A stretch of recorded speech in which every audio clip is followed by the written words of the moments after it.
Good evening, dear listeners, and a very warm welcome to you all. Wherever you are tuning in from tonight, maybe cozied up in bed, listening from your favorite quiet corner at home, or perhaps relaxing somewhere peaceful, with the world fading away outside. I'm so glad you've joined me here. Take a slow, deep breath. Let your shoulders drop. Maybe pull the covers up a bit higher and feel the day gently slip away. Let the story begin. The Havana Cigar Club का grand drawing room उस रात बिल्कुल एक stage की तरह सजाया हुआ था। क्रिस्टल शैंडिलियर्स की चमक, वेलवेट कर्टन्स की गहरी लाली और हर तरफ क्यूबन सिगार्स का महका हुआ धुआं जो एम्बार्गो के पहले के दिनों की याद दिला रहा था।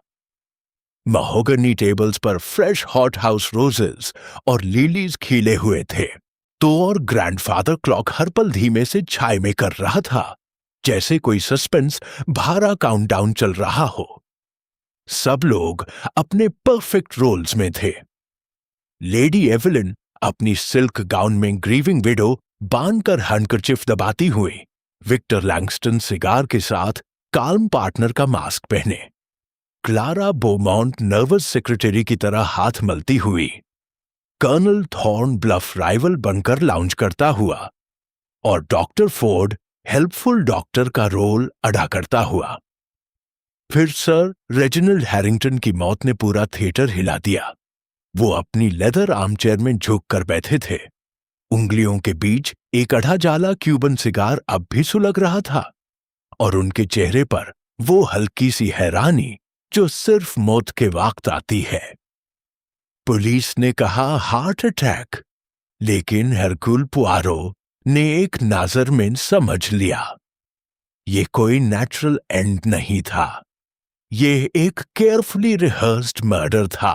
और इस स्टेज पर हर एक्टर के पास एक मास्क था और एक secret. Chapter 1. The stage is set. The Havana Cigar Club in London's Mayfair was the perfect stage for tragedy. Elegant Art Deco mahogany panels gleamed beneath crystal chandeliers that tinkled softly like distant bells. Every member played their assigned role in this exclusive theatre of wealth, power, and hidden Cuban secrets. Then Sir Reginald Harrington was found dead, slumped in his deep leather armchair, a half-smoked Cuban cigar still smouldering between lifeless fingers. The rich, earthy scent of fine tobacco hung heavy, almost masking a sharper, unnatural bitterness beneath. Police called it a heart attack from overindulgence. But Hercule Poirot saw a carefully rehearsed performance. Someone here was playing the part of innocent. Someone was playing the murderer. Or the curtain rises. Sound effect, grandfather clock chiming slowly. The drawing room breathed luxury.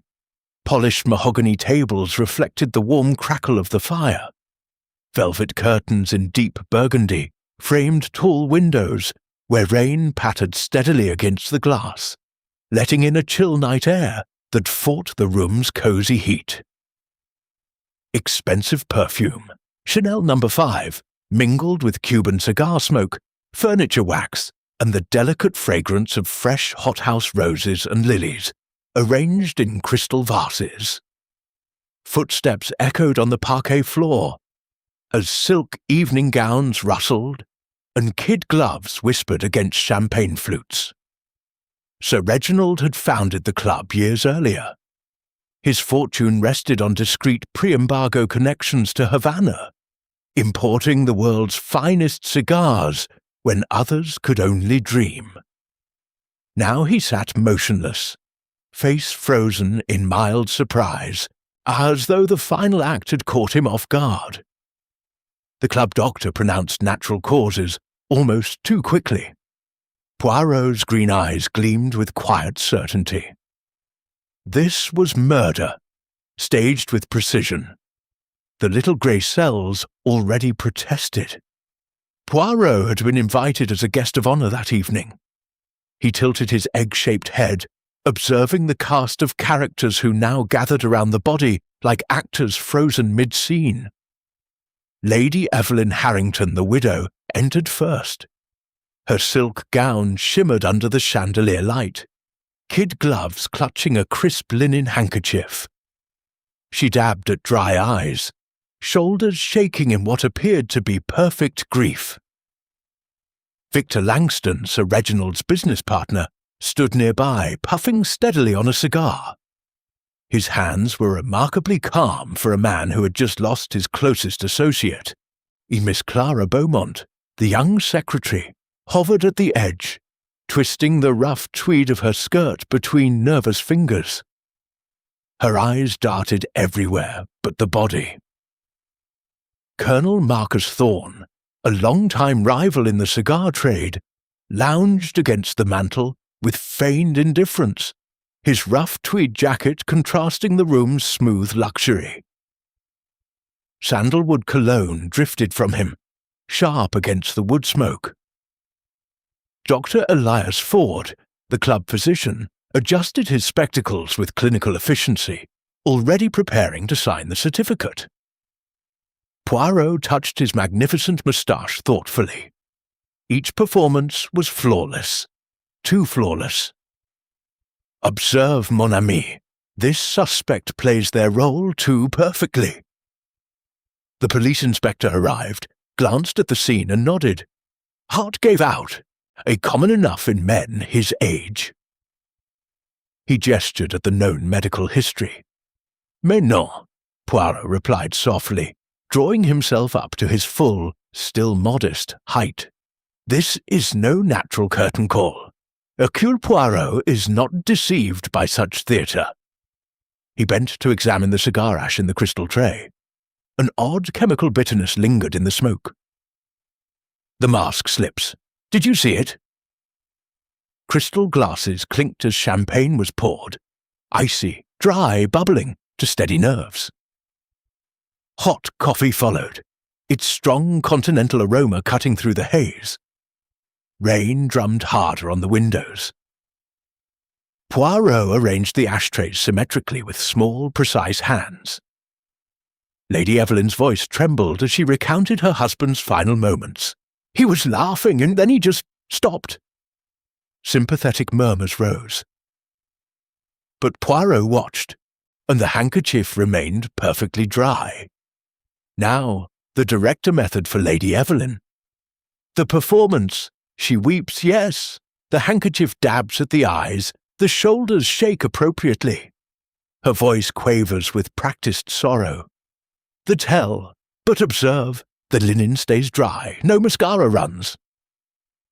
The hands clutch the napkin too calmly for genuine shock. The psychology.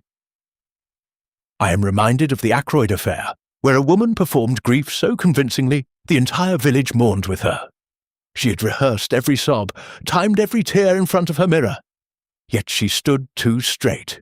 True grief bends the spine like wind on a willow. The body betrays what the mind rehearses.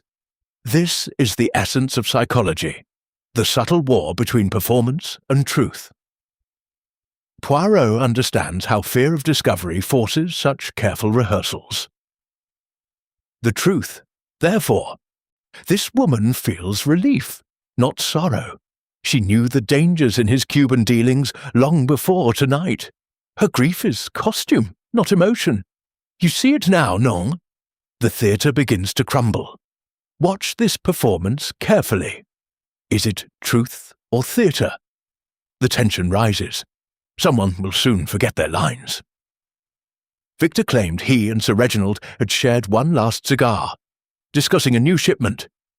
Yet his gaze slid away from the body. Ask yourself, why does he avoid those eyes? The colonel sipped hot coffee, steam curling around his face. His rough tweed scratched against polished leather. Poirot made an expressive gesture. Mon ami, the stage reveals everything if one truly observes. Clara whispered of important documents left unsigned. Her voice was soft, like distant piano music filtering through the walls, or the fire's warmth battled the cold marble beneath their feet. This actor plays innocence, But observe the hands. Where is the natural tremble? Dr. Ford offered quick alibis for the evening, his cologne masking a faint sheen of sweat. Champagne corks popped softly in the background. We approached the first cracks in the script. Have you identified the true performer yet? The cast gathered closer in the smoking room. Lilies wilted slightly in the rising heat. Poirot smoothed an imaginary wrinkle from his sleeve. The theatre of crime has one great truth. Every actor eventually forgets their lines. The stage was set. The players had taken their places. Let the drama begin. Chapter 2. Enter the players. The Havana Cigar Club's private library became the first true stage for interrogation. Velvet curtains drawn tight against the continuing rain, as each suspect would now enter alone, delivering their opening monologue under Hercule Poirot's unblinking spotlight. The air remained thick with lingering Cuban cigar smoke, expensive perfume, and the faint wax polish of mahogany bookshelves. A grandfather clock in the corner chimed every quarter hour, like a slow heartbeat counting down to revelation. The curtain rises on the individual performances. Sound effect, heavy oak door closing softly. Poirot sat behind the wide desk, a small porcelain cup of steaming tisane before him, warm against the chill that seeped through the tall windows. Fresh hothouse roses and lilies stood in the crystal vases, their scent clashing sweetly with the leather bindings and wood smoke drifting from the fireplace. He arranged 3 pencils symmetrically beside his notepad.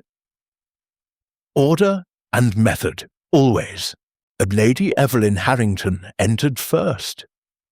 Her silk evening gown rustled like whispered secrets.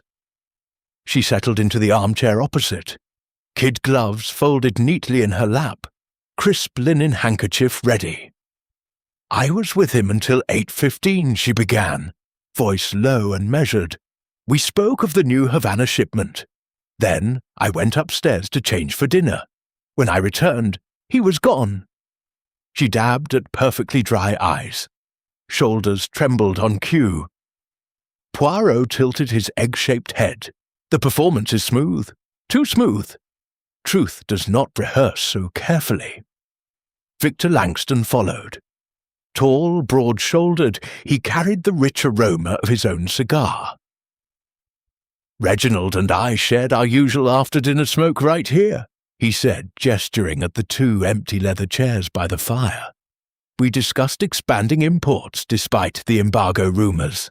He seemed perfectly well. I left at 8:30 to telephone my broker. His hands remained steady. No tremble, no flicker. Observe, mon ami, this actor plays calm with great conviction. Miss Clara Beaumont came next, small and nervous. Her rough tweed skirt caught on the chair arm as she sat. I was typing letters in the outer office until 9, she whispered. Sir Reginald asked me to stay late. Something urgent about Cuban documents. I heard nothing unusual. Until the scream. Her fingers twisted the edge of a glove. The careful observer, and you are becoming careful, mon ami, will notice the knuckles already white. Colonel Marcus Thorne strode in with military precision, sandalwood cologne sharp against the room's warmth. I was in the billiard room most of the evening, he declared. Several members can confirm it. Reginald and I had differences over trade routes years ago, but that was finished.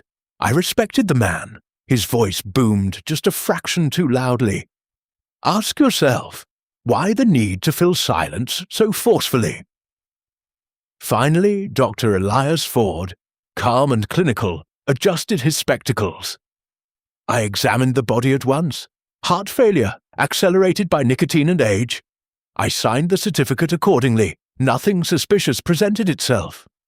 His pulse, Poirot noted silently, was enviably steady. Too steady for a physician who has just certified violent death. In each role now established, The grieving widow, devoted yet relieved. The loyal business partner, steady yet evasive. The timid secretary, dutiful yet frightened. The reformed rival, confident yet defensive. The impartial doctor, helpful yet too quick to conclude. But already small contradictions appeared like missed cues in a dress rehearsal. Lady Evelyn claimed she went upstairs at 8:15. Victor said he left Sir Reginald at 8:30, meaning the widow must have passed him on the stairs. Yet neither mentioned seeing the other. Clara spoke of urgent Cuban documents. Victor claimed the discussion was routine, a tiny fracture in the script. The Colonel's billiard room alibi relied on witnesses who had already left for the evening. Convenient.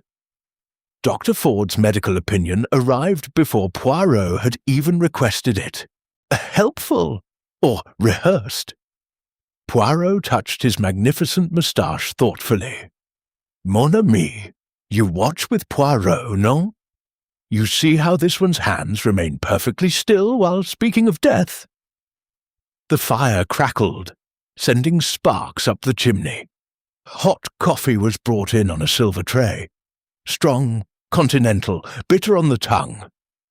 Crystal glasses of icy champagne stood untouched on the side table, condensation forming like nervous sweat.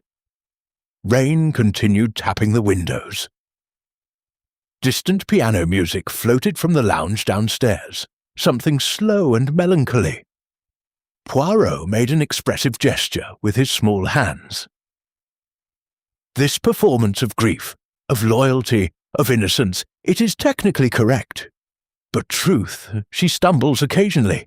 Lies flow with unnatural smoothness. He leaned forward slightly. Madame, when you returned and found your husband, did you touch the cigar still in his hand? Lady Evelyn hesitated, one heartbeat too long. I was too shocked. Victor's eyes flicked toward her, then away. The mask slips. Did you catch it? Clara bit her lip. The Colonel cleared his throat. Dr. Ford offered nothing. Poirot smoothed an imaginary wrinkle from his sleeve. We have heard the opening lines. Already the script shows small tears. The little grey cells, they listen carefully. He rose, drawing himself up. For tonight enough, but tomorrow we shall test these alibis more closely. Truth needs no rehearsal. Lies always do. The players left one by one, footsteps fading along the parquet corridor.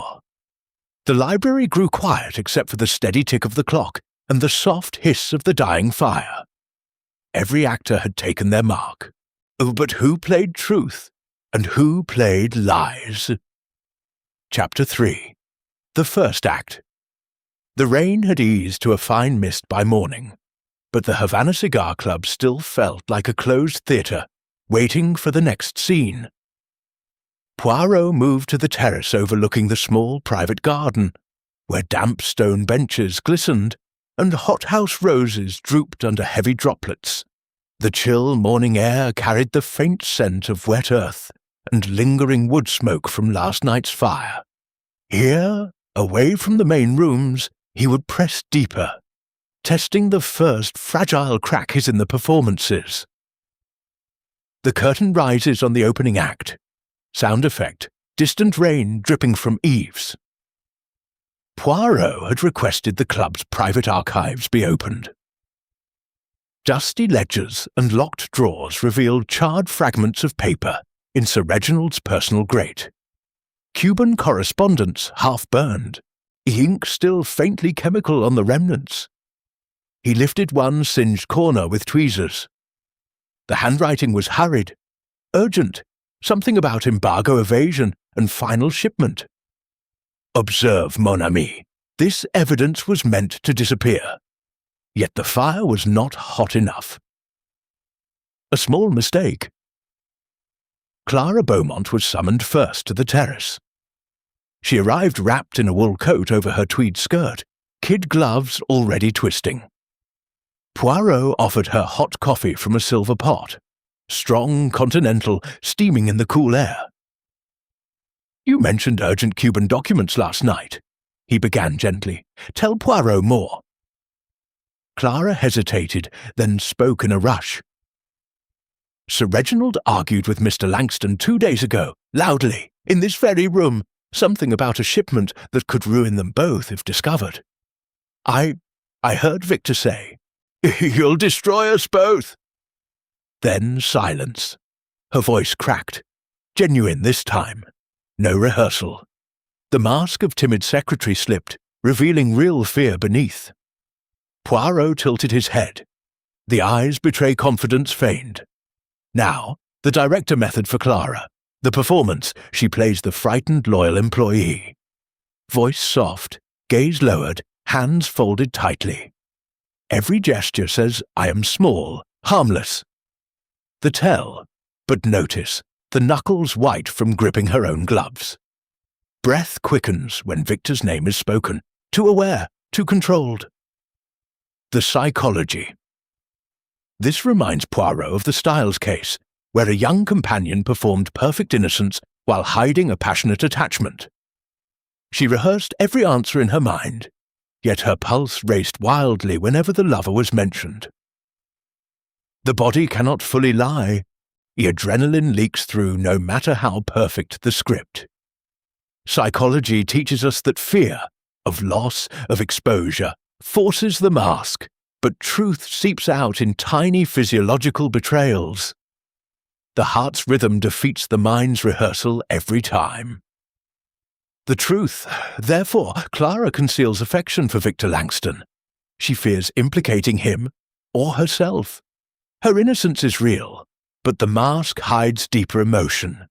You see it now, no? The first real fracture appears. The mask slips. Did you catch it? Inside, the others had gathered in the smoking lounge. Lady Evelyn's Chanel perfume drifted strongly as she paced near the velvet curtains. Victor lit another cigar, the Cuban smoke curling thick and rich. Colonel Thorne stood by the window, sandalwood cologne sharp against the lilies wilting in their vase. "Doctor," Ford polished his spectacles with clinical calm. Poirot returned. Small hands making an expressive gesture. "Mes amis, the first act has begun. Already one performer has forgotten a line." Victor's cigar paused halfway to his lips. "What exactly are you implying, Poirot?" "Only that secrets like smoke cannot be fully contained." Champagne was brought, icy flutes fizzing softly, the dry taste cutting through the morning's heaviness. Crystal tinkled as glasses were set down. The grandfather clock chimed 10. Fire crackled anew in the grate, warmth battling the terrace chill that still clung to coats. Reflection upon the theatre of human nature. In cases such as this, we see how desperately people wear masks.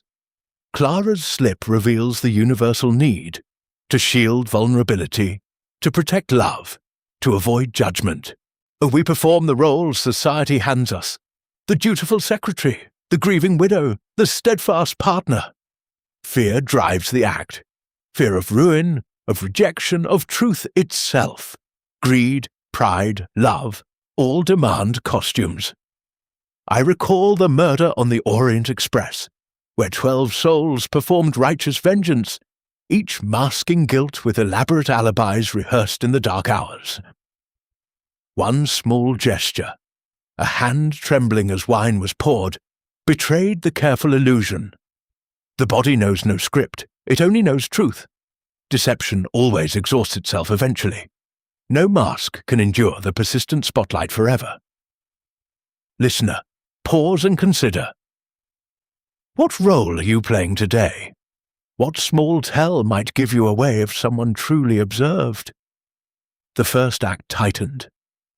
Lady Evelyn's dry-eyed sorrow held firm, but her fingers now drummed lightly on her linen napkin.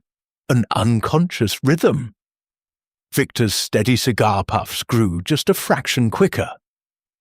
The Colonel's booming voice dropped to a murmur when Cuban shipments were mentioned. Ask yourself, why does Victor suddenly avoid Clara's gaze? Hot coffee circulated again, bitter warmth in porcelain cups. Silk rustled as Lady Evelyn adjusted her gown. Distant piano notes drifted once more, slow, mournful. The tension rises. Someone will break character soon. Poirot smoothed an imaginary wrinkle from his sleeve. The little grey cells, they whisper. The first mask has cracked. More will follow. The first act concluded. Some masks had cracked. Chapter 4. Rehearsed Lines. The billiard room of the Havana Cigar Club became Poirot's next rehearsal space that afternoon. Our green baize stretched under low-hanging lamps, cues resting in their polished mahogany racks like silent witnesses. The air held the familiar blend of Cuban cigar smoke, furniture wax, and the faint sweetness of dying lilies from the hall. A low fire crackled in the grate, warmth pushing back the chill that still clung to the windows, despite the lifting rain. Here, Poirot would press the scripts harder, until the rehearsed lines began to crack. The curtain rises on strained performances, sound effect billiard balls clicking softly. Poirot stood beside the table, small hands resting lightly on the polished wood. He had summoned them one by one again, but this time the questions would be sharper, the silences longer. Lady Evelyn arrived first, still in elegant morning silk, Chanel perfume trailing like a signature. She took the high-backed chair Poirot indicated. "Madam," he began gently, "you spoke of going upstairs at 8:15 to change. Yet the maid says your gown was already laid out at 7:30. You had no need to go up so early. Where were you truly?" Her fingers tightened on the crisp linen napkin she carried. I needed a moment alone. The strain of the evening." Poirot tilted his egg-shaped head. A moment alone? Or perhaps a moment to speak with someone else? The terrace door was unlocked that night. Footprints, small, feminine, in the damp gravel. Lady Evelyn's dry eyes flickered once. The performance held, but the tempo faltered. Victor Langston entered next, cigar already lit, smoke curling upward in perfect rings. Poirot gestured toward the leather armchair. "Your train ticket to Manchester. Monsieur, it shows departure at 9:12. Yet you claim you left Sir Reginald at 8:30 and went directly to the telephone in the hall. That leaves 42 minutes unaccounted for." Victor exhaled slowly. "I had a drink at the bar first. Several witnesses saw me. Mais oui, but none recall you placing the call you described. The telephone log shows no outgoing call to your broker until 9:05, after you should already have been gone." Victor's cigar hand remained steady. Too steady. Lies flow smooth when rehearsed. Clara Beaumont followed, twisting her kid gloves as she sat. Poirot softened his tone. "You heard the argument between Sir Reginald and Victor. You mentioned ruin, if discovered. What exactly was being smuggled in those cigar boxes, mademoiselle?" Clara paled. I don't know details. Only that Sir Reginald was angry. He said something about the embargo won't protect us forever." Victor laughed, but it wasn't a happy laugh. Her voice trembled. Genuine. No rehearsal here. Colonel Thorne strode in, rough tweed jacket brushing the doorframe, sandalwood cologne sharp. "You claim the billiard room as alibi," Poirot said, "yet the marker's sheet shows no games logged after 7:45. And the window to the garden was open. Someone could have slipped out unseen." The Colonel barked a short laugh. "Preposterous! I was playing alone, practicing my stroke. Alone, convenient, no witnesses, and your cigar cutter, the silver one with the engraved initials, was found near the body. Sir Reginald did not smoke your brand."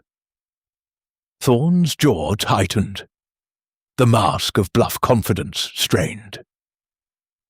Dr. Elias Ford entered the last, his spectacles gleaming under the lamps. He offered a small professional smile.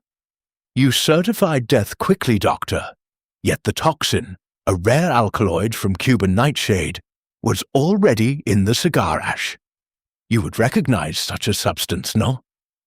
Ford adjusted his tie. "I saw no reason to suspect poison at first glance. Heart failure presented classically." Poirot made an expressive gesture. "Classically, yes, but the pupils were pinpoint, typical of certain toxins. You noted nothing?" A tiny pause. "I may have overlooked it in the shock. Too helpful, too quick with excuses." "Observe, mon ami. This performance is cracking under pressure." Hot coffee circulated on a tray. Bitter, strong, steaming in porcelain cups. Icy champagne stood untouched, condensation dripping like slow tears. Crystal glasses clinked faintly as they were set down, and the fire popped, sending sparks up the chimney. Distant piano music drifted again, slow, almost funereal. Poirot touched his magnificent moustache thoughtfully. Rehearsed lines always sound perfect until improvisation is required. Then the actor hesitates, stumbles, forgets. Lady Evelyn suddenly spoke, voice low. "Reginald had indiscretions, affairs, I knew. I resented him, but I did not kill him." A confession of emotion, not murder. The script shifts. Victor stubbed out his cigar with more force than necessary. "The shipments. There were side deals, Cuban contacts bypassing the embargo. Reginald wanted out. I needed him to stay in." Motive exposed. But not yet the hand that poisoned. Clara whispered, "I hid a letter from Sir Reginald, warning Victor about the risks. I burned part of it. I was afraid." The Colonel cleared his throat. I supplied some of the contacts for a fee, nothing more." Dr. Ford remained silent. His hands, folded neatly, showed no tremor, yet the room felt colder. Poirot arranged 3 billiard balls in perfect alignment on the green baize. The script falters. Alibis crack, performances strain. Truth, she needs no rehearsal, she simply is. He drew himself up. We are approaching the moment when someone will forget their lines entirely. The tension rises. Someone will break character very soon. Rehearsed lines began to falter. Truth needed no rehearsal. Chapter 5. The Mask Slips. The conservatory at the rear of the Havana Cigar Club had become a glass-walled pressure chamber by late afternoon.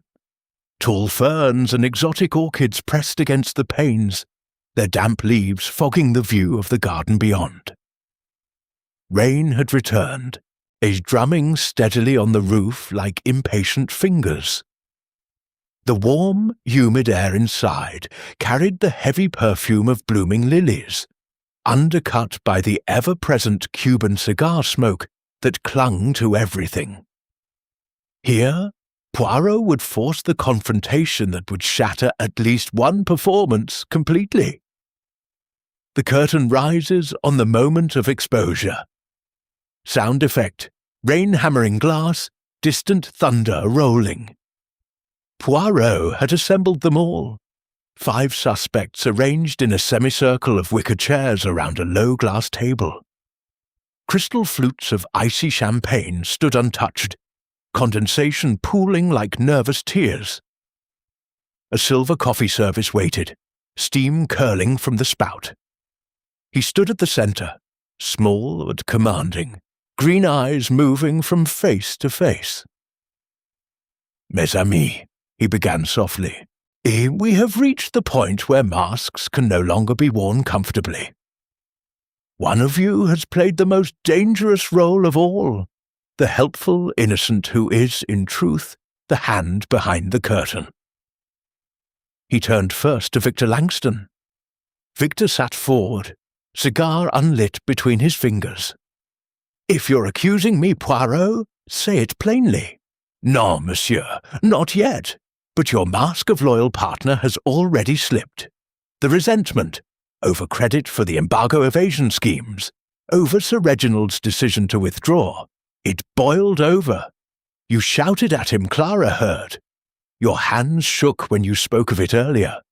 That was real feeling breaking through. Victor's jaw clenched. Resentment is not murder.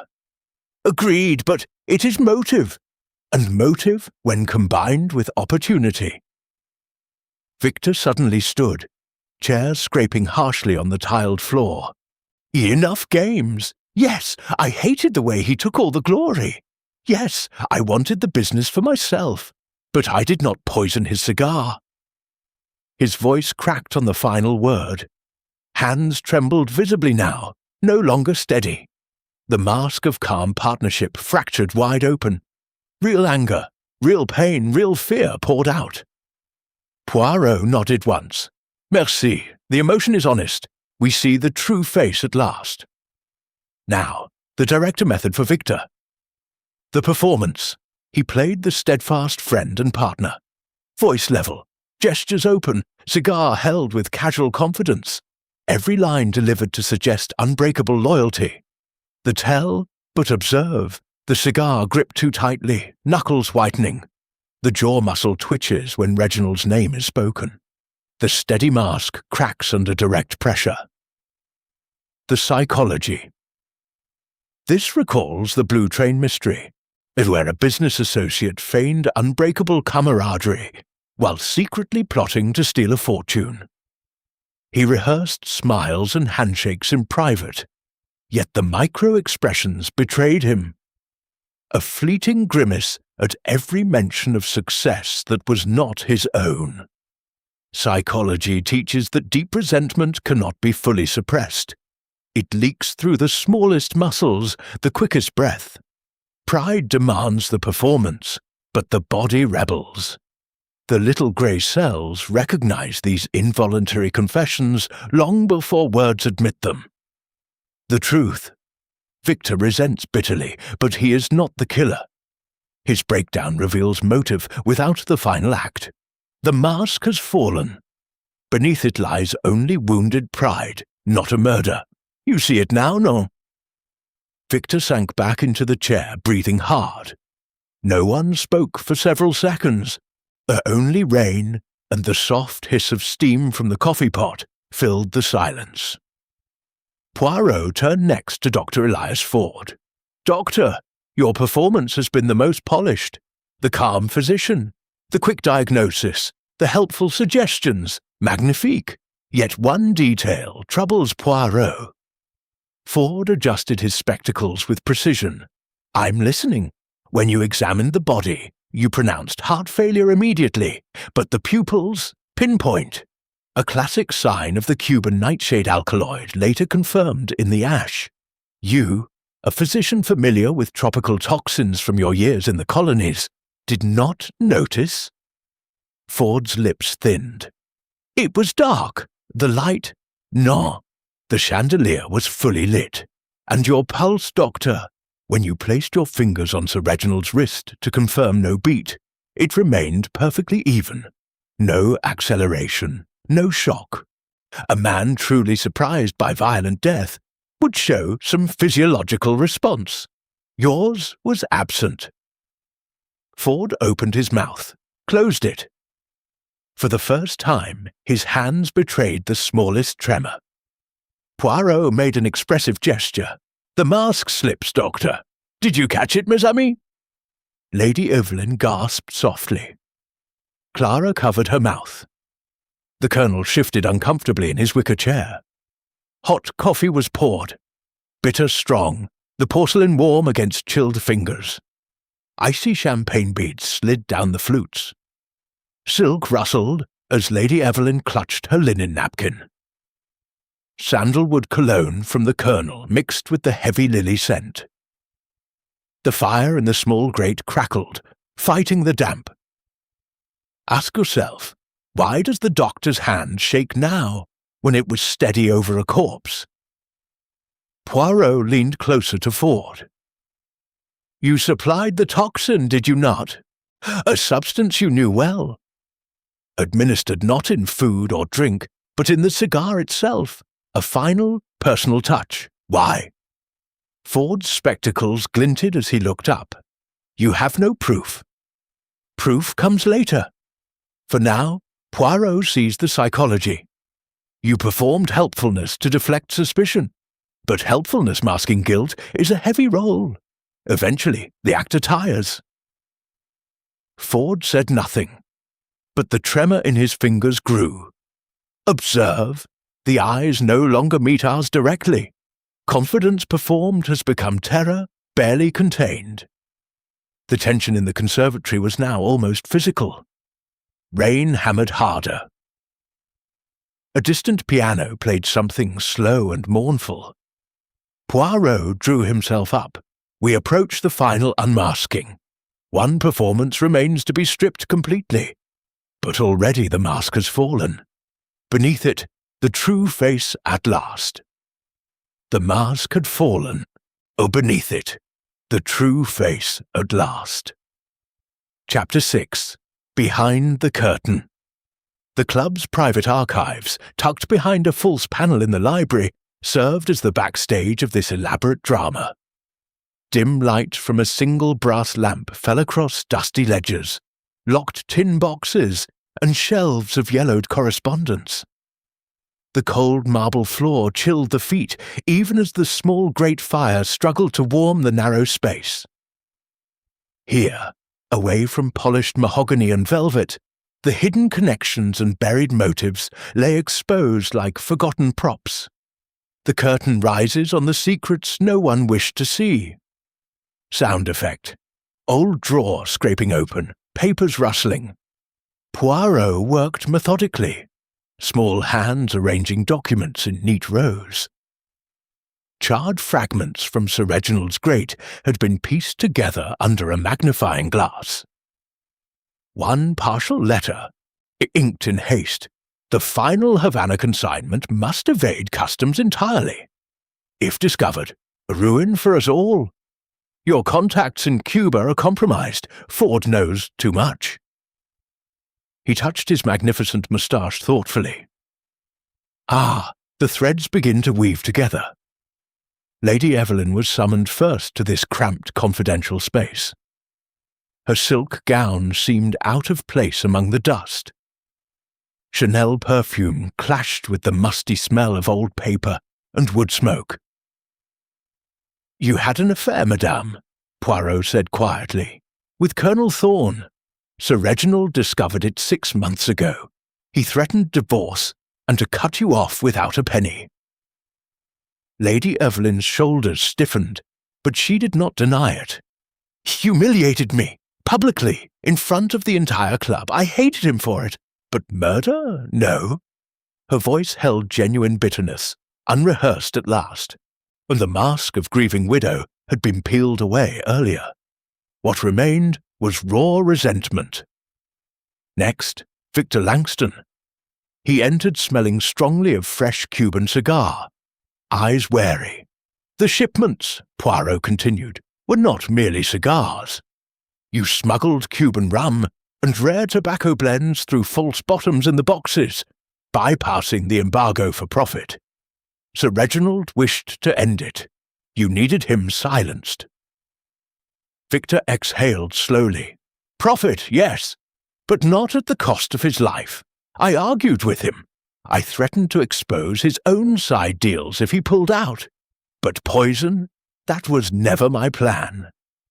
His hands, usually so steady, now betrayed a slight tremor. Truth emerging piece by piece. Clara Beaumont followed. Kid gloves clutched tightly. Poirot softened his tone. "You loved Victor. You burned part of the warning letter from Sir Reginald to protect him. You feared the smuggling would drag him down." Clara nodded, tears welling, real ones this time. "I only wanted to keep him safe. I never imagined Colonel Thorne was next. Rough tweed jacket dusted with archive grit. sandalwood cologne sharp in the confined air. "You supplied the Cuban contacts," Poirot stated, "for a percentage. When Sir Reginald threatened to expose the entire chain, including your involvement, you panicked. But the poison used was not crude. It required medical knowledge." Thorne's bluff facade cracked further. "I supplied names, nothing more. I didn't kill the man." Finally, Dr. Elias Ford. He entered last, spectacles catching the lamplight, face composed but pale. Poirot lifted the reconstructed letter fragment. "You knew of the smuggling. You knew of the affair. You knew Sir Reginald planned to confess everything to the authorities, naming names, including yours. You had access to Cuban nightshade alkaloid from your botanical studies in the colonies. And you had the perfect opportunity, the final cigar, handed to him by you under the guise of friendship." Ford's lips thinned. "Circumstantial, maintenant. The steady pulse over the corpse, the too quick diagnosis, the failure to note pinpoint pupils. These are not oversights. These are choices. You performed the role of impartial physician to perfection, until the body betrayed you." Hot coffee was brought in on a small tray. Strong continental bitter warmth, cutting through the chill. Icy champagne waited untouched in crystal flutes on a side shelf. The fire crackled softly, shadows dancing across the ledges, as distant piano music filtered through the walls. Slow, haunting. Rain tapped insistently on a small skylight above. Reflection upon the hidden machinery of motive. Behind every elegant curtain in this theatre lies a secret, and behind every secret, a motive powerful enough to kill. Humans do not murder from sudden rage alone. They murder when the performance they have maintained for years is threatened with collapse. Greed dresses as ambition, love as loyalty, fear as caution. We wear these masks because society applauds the perfect role. The devoted wife, the reliable partner, the helpful doctor. Yet when the curtain is pulled back, the psychology is always the same. Self-preservation at any cost. I recall the death on the Nile, where a seemingly devoted husband masked cold calculation behind passionate romance. He rehearsed every tender glance, every protective gesture. But one small error, a letter slipped from a pocket at the wrong moment, revealed the machinery beneath. The body cannot sustain contradiction forever. Guilt manifests in over-control, in absence of expected emotion, in the tiniest physiological rebellion. Universal truth. No secret remains buried when the spotlight of truth is shone long enough. Every actor believes their backstage is safe, until someone like Hercule Poirot steps behind the curtain. Listener, ask yourself, what motive hides behind your own carefully rehearsed life? What would crumble if the curtain were drawn? Poirot arranged the document symmetrically once more. The connections are clear. The smuggling ring, the affair, the threat of exposure. And one man, with the knowledge, the means, and the coldest motive of all. He looked at each in turn. Lady Evelyn, relieved yet ashamed. Victor, exposed yet not guilty. Clara, loving yet innocent. Colonel, complicit yet not murderous. Ford, silent, mask hanging by threads. The tension in the small room was now suffocating. Wood smoke curled lazily. Crystal tinkled as someone's hand shook against a glass. Observe, mon ami. The doctor's fingers no longer rest calmly. The mask is slipping further. We approach the final unmasking. The spotlight narrows. Behind every curtain a secret. Behind every secret a motive. Chapter 7. The Final Act. The grand drawing room of the Havana Cigar Club had been transformed into the ultimate stage for revelation. Crystal chandeliers blazed overhead, their light dancing across polished mahogany panels and deep burgundy velvet curtains. And the fire roared in the grate. sending warmth against the chill that still clung to the tall windows, where rain now fell in soft, steady sheets. Every scent of the evening returned intensified. Rich Cuban cigar smoke, Chanel perfume, sandalwood cologne, furniture wax, wilting hothouse lilies, and the faint metallic tang of anticipation. 5 suspects sat in a semicircle of high-backed leather chairs. Lady Evelyn, Victor, Clara, Colonel Thorne, Dr. Elias Ford, each face illuminated like an actor caught in the spotlight. Hercule Poirot stood at the centre, small but commanding, his green eyes gleaming with quiet triumph. The cast was assembled. The final act had begun. Sound effect, grandfather clock striking the hour, deep and solemn. Mesdames et messieurs, Poirot began, voice soft yet carrying to every corner. Oh, you have each performed magnificently for Hercule Poirot. Some with truth, most with artifice. Now the curtain must fall. Let us review the performances, shall we? He turned first to Lady Evelyn Harrington. Madam, you played the grieving widow with exquisite technique. The trembling shoulders, the dabbed eyes, the quavering voice, a textbook portrayal of sorrow. But the handkerchief remained dry. The mascara never ran. Grief performed so perfectly is rarely genuine. Beneath the costume lay relief. Relief that your husband's discovery of your affair with the Colonel would no longer destroy your future. You resented him deeply, yes, but you did not kill him. Lady Evelyn bowed her head slightly. No denial, only quiet acceptance. Poirot moved to Victor Langston. Monsieur, you performed the loyal business partner flawlessly. Oh, the steady cigar hand, the calm voice, the open gestures. Yet resentment simmered beneath. You shouted at Sir Reginald over the smuggling operation you built together. You feared ruin when he threatened to end it. Your mask cracked in the conservatory, real anger, real pain. But anger is not murder. Your alibi, though imperfect, holds. You are guilty of greed and deceit, not of poison. Victor exhaled slowly, shoulders dropping as though a weight had lifted. Next, Clara Beaumont.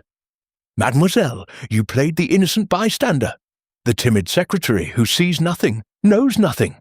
Yet you hid letters. You burned evidence to protect the man you loved. Your performance was born of fear, not guilt. Innocent bystanders do not risk so much, unless love demands it. Your hands trembled genuinely. Your tears were real, but you are cleared. Clara's eyes filled with grateful tears, authentic this time. Colonel Marcus Thorne sat straighter as Poirot approached. Colonel, you performed the reformed rival, the bluff, hearty man who had put old grudges aside.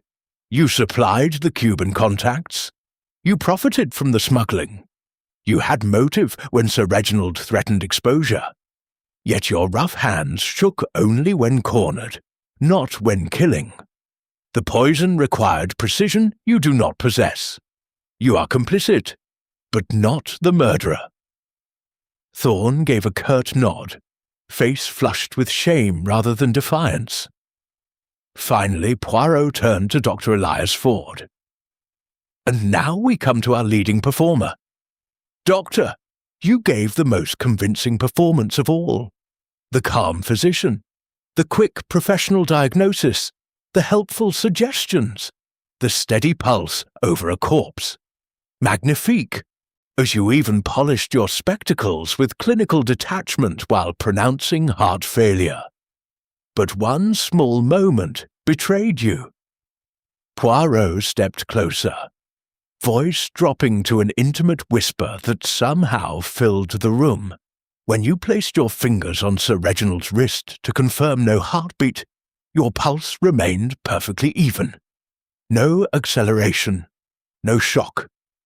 A man truly surprised by violent death shows some physiological response, quickened breath, dilated pupils, a tremor.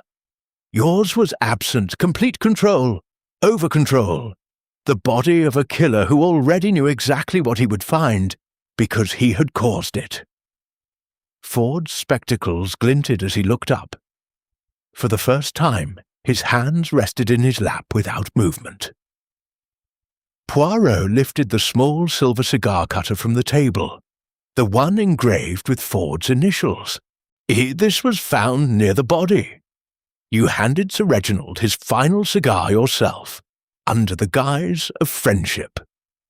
You knew the toxin, Cuban nightshade alkaloid, from your years studying tropical botanicals. You administered it not in drink or food, but in the leaf he loved most. A personal, poetic touch. Why? Because Sir Reginald had learned you were the silent partner in the smuggling ring. You supplied the medical knowledge to mask shipments as legitimate. When he planned to confess everything, naming you to the authorities, you acted. The performance of the impartial doctor was your shield, but truth needs no shield. Ford opened his mouth, closed it, then quietly. He would have destroyed everything I built. Poirot nodded once. The performance is over, Doctor. The curtain falls. The truth takes her bow. Now, the director method for Doctor. It's Elias Ford. One final time. The performance, impartial healer, calm voice, steady hands, professional detachment. Every gesture calculated to deflect suspicion. The tell, the even pulse over death. The failure to note pinpoint pupils. The too swift certification. Over-control masking knowledge of the crime. The psychology. I'm reminded of the ABC murders, where a seemingly ordinary man performed normalcy while orchestrating horror. He rehearsed detachment so thoroughly that he forgot how shock should feel. His hands never trembled, his voice never wavered. But psychology reveals that perfect calm in catastrophe is itself a tell. Guilt suppresses natural reaction. The body overcompensates with stillness. The little grey cells see what the mask conceals, the machinery of premeditation. One cannot rehearse surprise convincingly forever. The truth. Ford killed to preserve his secret life. The poison in the cigar was his signature. You see it now, non. The theatre crumbles completely. Silence fell, broken only by the crackle of the fire and the soft patter of rain. Lady Evelyn exhaled shakily. Victor stared at the floor. Clara wiped real tears. The colonel cleared his throat. Ford sat motionless, mask finally gone. Poirot drew himself up to his full height, still small, and spread his hands in a gentle, final gesture. The final act has concluded. Only truth survives the curtain call. The final act concluded. Only truth survived the curtain call. Chapter 8. Curtain Call. The grand drawing room of the Havana Cigar Club felt strangely empty after the final revelation, as though the stage lights had dimmed and the audience had quietly departed, and the crystal chandeliers still glowed warmly overhead, but their sparkle now seemed subdued. The fire in the grate had burned low, sending occasional soft pops into the silence. Rain continued its gentle patter against the tall windows, a steady rhythm underscoring the aftermath. The heavy scents of the evening lingered. Cuban cigar smoke now faint, Chanel perfume fading, sandalwood cologne dissipated, furniture wax and wilting lilies mixing into something almost melancholy. Justice had arrived, but no applause followed, only the quiet settling of masks discarded forever. Sound effect, distant door closing softly, echoing in the corridor. Dr. Elias Ford remained seated longest. Two uniformed officers stood discreetly by the velvet-curtained doorway, waiting. He removed his spectacles slowly, polished them once more out of habit, and then set them on the small mahogany side table. His hands, so steady throughout every performance, now trembled faintly, not from fear, but from the sudden absence of purpose. "I prepared the toxin 3 days ago," he said quietly, voice flat. "Nightshade extract, diluted just enough to mimic cardiac arrest over 20 minutes. I placed it in the cigar wrapper while we shared a drink earlier that evening. He trusted me completely." No one interrupted. Poirot stood near the fireplace, small hands clasped behind his back, listening without judgment. Ford continued. He had proof, letters, ledgers, even a recorded telephone conversation. He was going to the authorities the next morning. My career, my standing, everything gone. I told myself it was self-preservation, but it was pride. Pure pride. He looked up at Poirot for the first time since the accusation. "You were right. The body cannot lie forever. I over-controlled everything until I couldn't." The officers stepped forward. Handcuffs clicked softly, metal cold against skin. Ford rose without resistance. As he passed Lady Evelyn, he paused. "I am sorry for the pain I caused," he said, not dramatically, not theatrically, simply, honestly. Lady Evelyn met his gaze. Her own mask of poised grief had long since fallen. What remained was exhaustion and something like pity. She nodded once, small, almost imperceptible. Victor Langston stood by the window, staring out at the rain-slicked garden. The smuggling operation would be investigated, of course. Fines, perhaps prison for the lesser offences. But the murder charge would not touch him. He exhaled slowly, as though breathing freely for the first time in years. "I'll dissolve the partnership properly," he said to no one in particular. "No more shortcuts, no more secrets." Clara Beaumont sat beside him now, no longer twisting her kid gloves. Her hand rested lightly on his arm, tentative but real. For the first time, neither performed. No roles, just two people beginning to see each other clearly. Colonel Thorne paced near the fireplace, rough tweed jacket creased from hours of tension. He stopped, cleared his throat. "I supplied the contacts. I took the money. I'll cooperate fully with the inquiry, whatever comes." His voice lacked its usual boom. No bravado, only the flat acceptance of consequences. Poirot watched them all. The theatre had emptied of its illusions. Hot coffee was brought one final time, strong continental, poured into porcelain cups that steamed gently in the cooling room. No one drank much. Icy champagne flutes stood forgotten on silver trays. Beads of condensation sliding slowly down crystal, like the last traces of artifice evaporating. Lady Evelyn spoke softly to Poirot as the others began to disperse. "I thought grief would protect me, that if I performed it well enough, no one would see the relief underneath. I was wrong."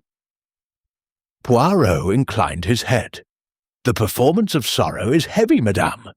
Truth is lighter, though sometimes more painful at first."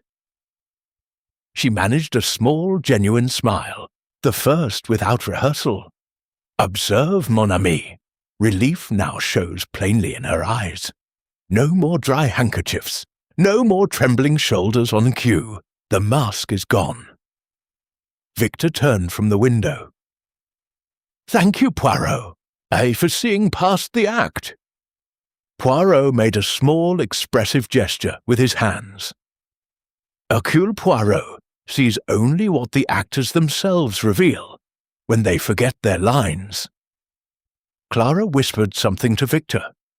He nodded. They rose together, two people stepping out of their assigned roles and into something simpler. The Colonel paused at the doorway. "I underestimated you," he said gruffly, "and overestimated myself." Poirot smoothed an imaginary wrinkle from his sleeve. "Many do, mon colonel.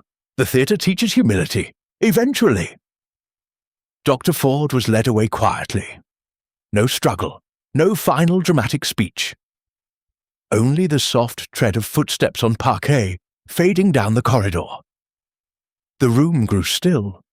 Poirot arranged 3 crystal glasses symmetrically on the mantel, small act of order in the wake of chaos, and the tension that had filled every corner for days had dissolved.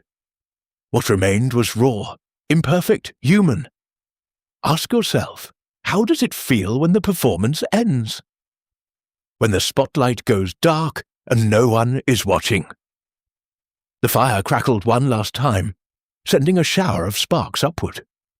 Rain softened outside. No applause echoed through the elegant rooms, no curtain calls, no encores, only justice, quiet, certain, and final. No applause for this performance, only justice. Chapter 9. After the show. The Havana Cigar Club stood quieter in the days that followed, its elegant Art Deco rooms no longer vibrating with hidden tension.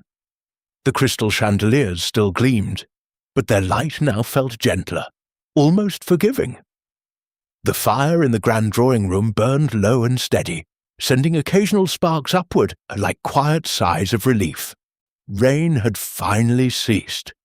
Through the tall windows, pale February sunlight filtered across polished mahogany and velvet curtains that hung motionless.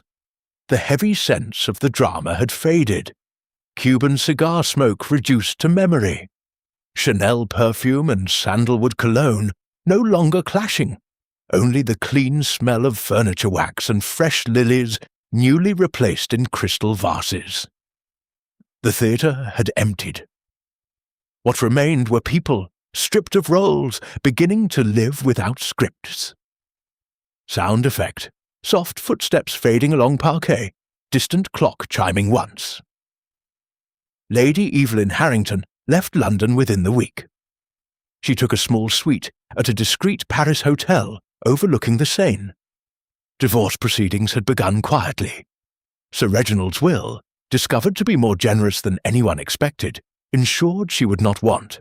As she walked the boulevards in simple wool coats rather than silk gowns, no longer performing grief or relief. One afternoon she sat at a cafe, ordered strong continental coffee, and for the first time in years, allowed herself to cry genuine tears over a newspaper photograph of the club, not for her husband for the years wasted behind a mask. When she returned to England months later, she would sell the Mayfair townhouse and move to a cottage in the Cotswolds. Small, honest, unrehearsed. Victor Langston remained in London to face the inquiry into the smuggling operation. Fines were heavy, but no prison sentence followed. His full cooperation and the secondary nature of his crimes spared him worse. He dissolved the import business and started anew.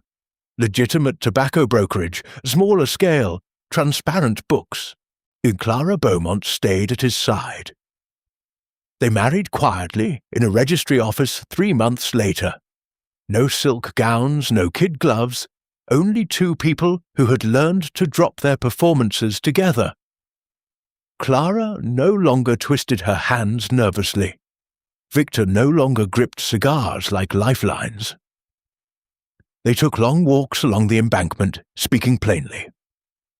Love, when unmasked, proved simpler and stronger than either had imagined.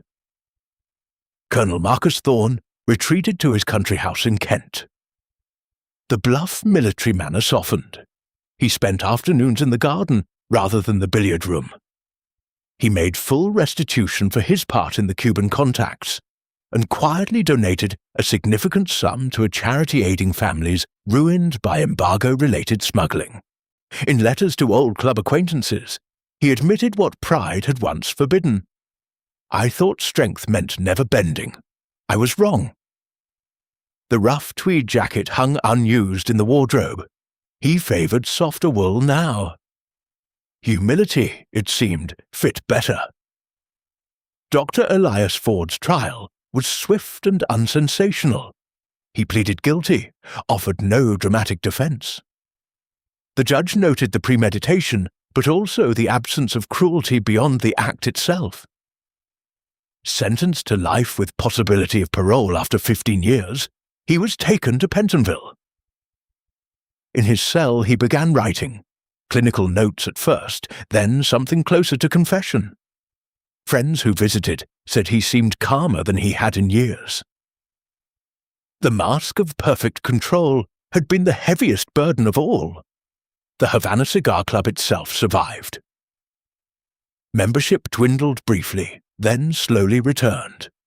A new committee banned private Cuban imports entirely. The embargo was now law, even within these walls. The smoking lounge reopened with stricter rules. No more secret ledgers. No more hidden motives whispered behind velvet curtains. The grandfather clock still chimed. The fire still crackled, but the air felt lighter. Poirot returned once, a month later. As a guest of the new chairman, he sat in the same leather armchair where Sir Reginald had died, sipped hot tisane instead of champagne, and watched the members move about with cautious openness. No one performed quite so perfectly anymore. Small hesitations, genuine smiles, the occasional unguarded laugh. The theatre had become something humbler, a place where people simply were. Now, one final director method for the ensemble as a whole. The performance, collectively, hoped they had played shock, grief, loyalty, innocence, helpfulness. Each role polished, each line timed. The tell, yet in the aftermath, every tell vanished. Hands no longer trembled from over-control. Eyes met without evasion. Voices carried no rehearsed tremor. The psychology. After revelation, the masks become unnecessary. I recall the aftermath of the Mesopotamia case, where survivors of a murderous expedition dropped their pretenses one by one. The adventurer ceased boasting, the scholar ceased hiding fear, the wife ceased feigning devotion. Relief flooded in where performance had exhausted them. Psychology teaches that truth once spoken heals the division between act and self. Guilt had forced over-rehearsal. Exposure allowed authenticity. The body relaxes, the breath steadies, the little grey cells rest. Oh, the truth! All have been transformed, not by punishment alone, but by the simple act of being seen without illusion. You see it now, no? The theatre changes its players forever. The club carried on. Lessons lingered in quiet conversations over coffee, in glances exchanged without suspicion, in the decision to speak plainly rather than perform. Lady Evelyn found peace in solitude. Victor and Clara found it together. The Colonel found it in humility.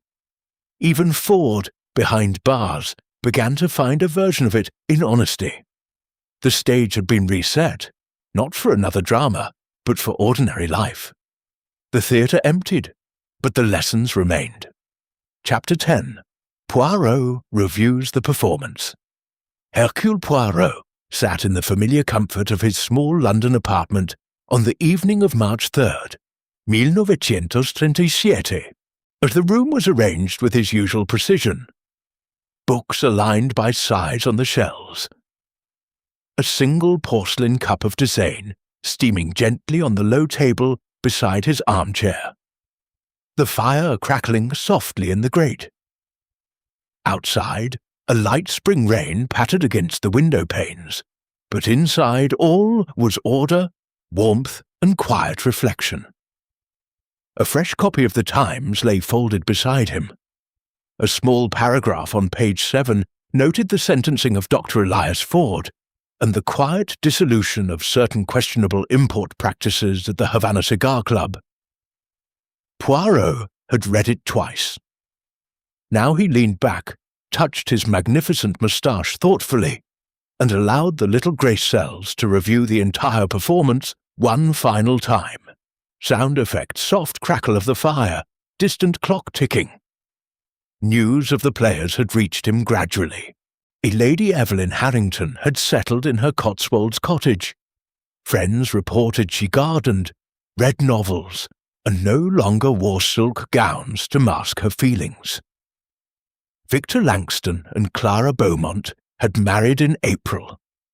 They now ran a modest, legitimate tobacco shop in Kensington, where customers were greeted with genuine smiles rather than rehearsed ones. Colonel Thorne had sold his London flat and devoted himself to rural charities. The bluff voice was quieter now, tempered by self-knowledge. And Ford wrote occasional letters from prison, clinical at first, then slowly more human. The performance of perfect control had collapsed entirely. What remained was a man learning, belatedly, to feel. Poirot sipped his tisane. Warm, herbal, soothing, and considered why human beings perform so tirelessly rather than simply reveal truth. We wear masks because society applauds them.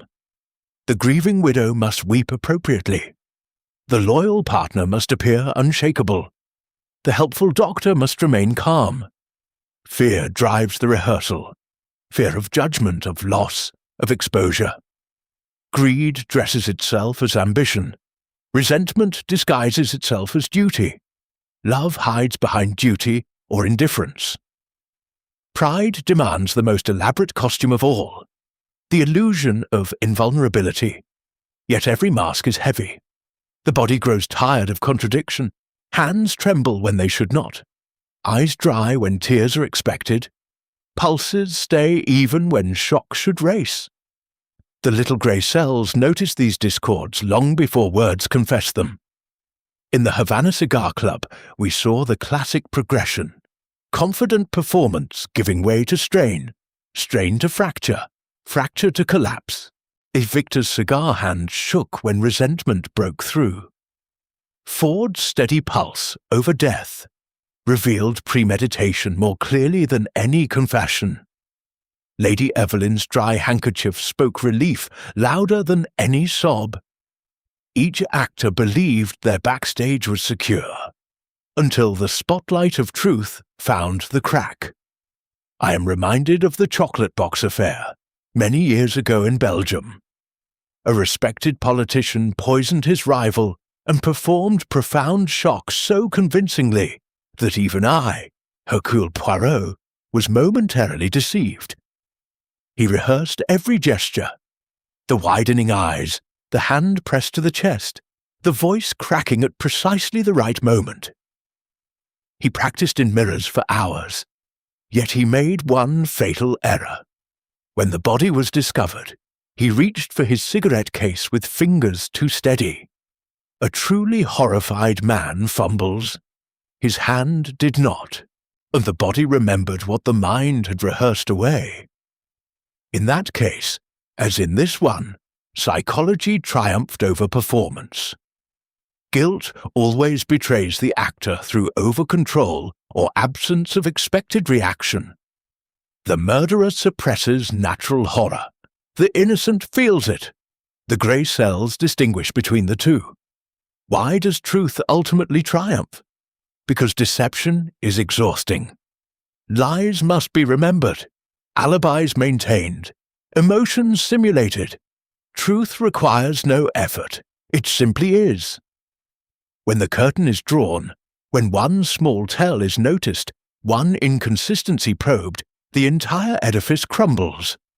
The Havana case proved it once more. The toxin in the cigar, the steady pulse, the hidden letter fragments, the mismatched alibis. All threads leading to one central performer who had over-rehearsed his role. Poirot set the cup down and arranged the saucer symmetrically beside it. The psychology of revelation is simple yet profound. Exposure liberates. When the mask falls, shame may follow, but so does relief. Lady Evelyn walks lighter without the weight of pretended grief. Victor breathes freely without the burden of secret deals. Clara loves without fear of implication. Even Ford in confinement begins to write honestly rather than clinically. The theatre changes its players forever, not through punishment alone, but through the mercy of being seen as they truly are. Listener, consider this carefully. In your own life, what role do you play most diligently? The dutiful child? The confident professional? The cheerful friend? Ask, what small tell might betray you if someone observed, with the patience of Hercule Poirot, a steady hand when emotion should shake it? A smile held too long? Dry eyes when sorrow is claimed? The theatre of human nature is endless. Masks are put on every morning, some fall by evening. But truth waits patiently behind every curtain. It does not shout, it simply is. Poirot rose, crossed to the window and looked out at the rain-washed street lamps of London. Somewhere, another stage was being set, another cast assembling, another performance beginning. He smiled faintly, green eyes gleaming with quiet satisfaction. Until the next theatre of crime, mes amis. Poirot will be watching.